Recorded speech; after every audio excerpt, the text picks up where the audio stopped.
Bonsoir les humains, 22 juin 2025.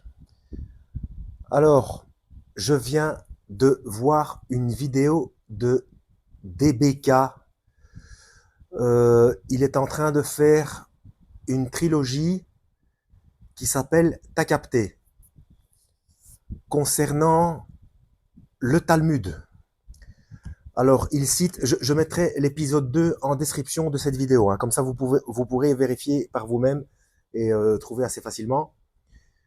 Il cite des citations, pléonasme, des citations du Talmud qui sont véridiques, hein, qui sont véridiques et qui sont bienveillants. Alors, donc, je ne sais pas trop. J'avais déjà fait une vidéo concernant DBK.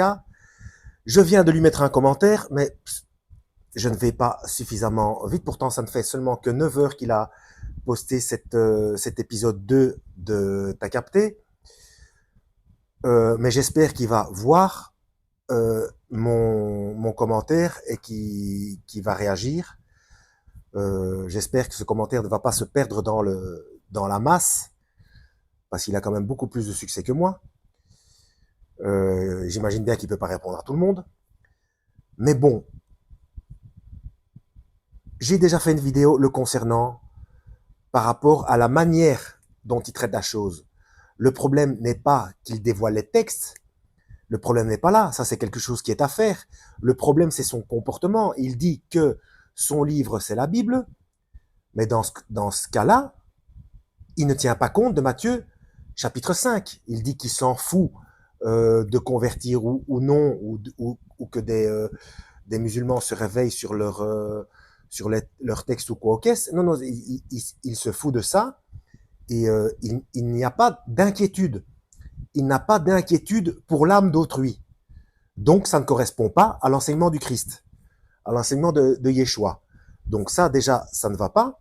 Mais là, ce qu'il est en train de faire par rapport au Talmud, euh, ce sera une trilogie. Il n'y a que 2 vidéos pour le moment.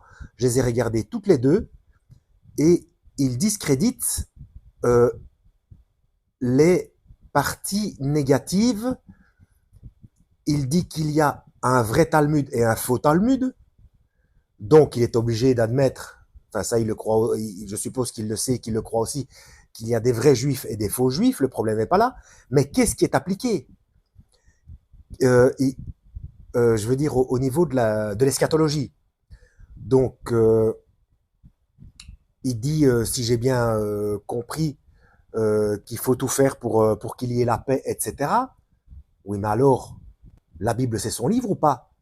Quelles sont les prophéties bibliques? Les prophéties bibliques citent bien une troisième guerre mondiale. Hein. Il n'y a pas photo. Et puis, donc, moi, dans le commentaire que je lui ai dit, je lui ai parlé, je lui ai dit, parce qu'il cite des véritables textes et il les nomme. Il dit que cette histoire de petite fille de 3 ans, etc., c'était une discussion, mais euh, ce sont des discussions entre rabbins pour poser des, des situations extrêmes, etc. Par contre, ce qu'il dit et que moi j'ai relevé, notamment que quelqu'un qui couche avec une petite fille d'au moins 3 ans et un jour euh, doit être lapidé, mais ce qu'il ne soulève pas, c'est avant les 3 ans et un jour. Vous voyez? Donc, moi je lui ai posé la question, quid de ce livre-là, dont je fais ma playlist, moi, le Talmud, Judas le Prince, qui a quand même lu, selon ce bouquin, plus de 30 000 pages, dont l'essentiel, voilà, donc le Zohar, les épigones, la Sira, les hadiths, les commentaires, des commentaires, Maïmonide, le Talmud de Jérusalem, de Babylone, etc. Donc, que pense-t-il de cela? euh, je lui ai demandé aussi, donc, quid de la construction du troisième temple, avec ce que ça implique. J'ai quand même des preuves aussi dans ma playlist, et je ne suis pas le seul, dans ma playlist Évidence versus scepticisme. avec Trump qui regarde les plans, il y a quand même l'Institut du Mont du Temple, donc des gens qui veulent absolument reconstruire le temple, donc ce DBK en question, il sait très bien ce qu'il en est de ce troisième temple.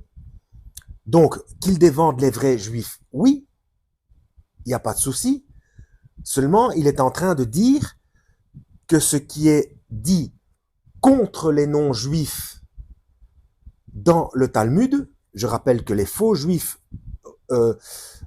trompent les vrais juifs en les dirigeant vers le Talmud, en leur faisant quitter le Tanakh dans lequel s'ils s'y plongent véritablement, correctement, notamment dans Ézéchiel, oui c'est ça, Ézéchiel, non, Ésaïe 53, et s'ils lisent le Nouveau Testament, il y a quand même un peu plus de chances qu'ils viennent à Yeshua, hein, à Christ. Hein. Et la troisième chose il y a trois choses que j'ai dit. Quid de Judas le Prince, quid du troisième temple avec ce que cela implique dans la Bible. Et ça, c'était la dernière chose. Mais la chose au milieu, qu'est-ce que je lui ai demandé encore Oh mince, j'ai oublié. Oui, ça y est, de la Kabbale. De la Kabbale. Parce que ça, c'est quand même dans le Talmud aussi. Et c'est quelque chose qui est interdit par... Enfin, il me semble hein, que c'est dans le Talmud... Enfin, on en parle dans ce livre-là, mais est-ce que c'est dans le... Mais bon, une partie du judaïsme est axée sur la Kabbale qui est explicitement interdite dans Deutéronome 18 à partir du verset 10. Ça parle de ça et de toutes ces utilisations malveillantes, etc. Enfin bref. Donc, est-ce qu'il a relevé que même dans ce que lui a dit, est-ce qu'il s'est rendu compte que c'était punissable si la petite fille avait 3 ans et 1 jour? Parce que ce 1 jour veut bien dire quelque chose. Ça veut dire que si c'est moins de 3 ans et 1 jour, vous voyez où je veux en venir?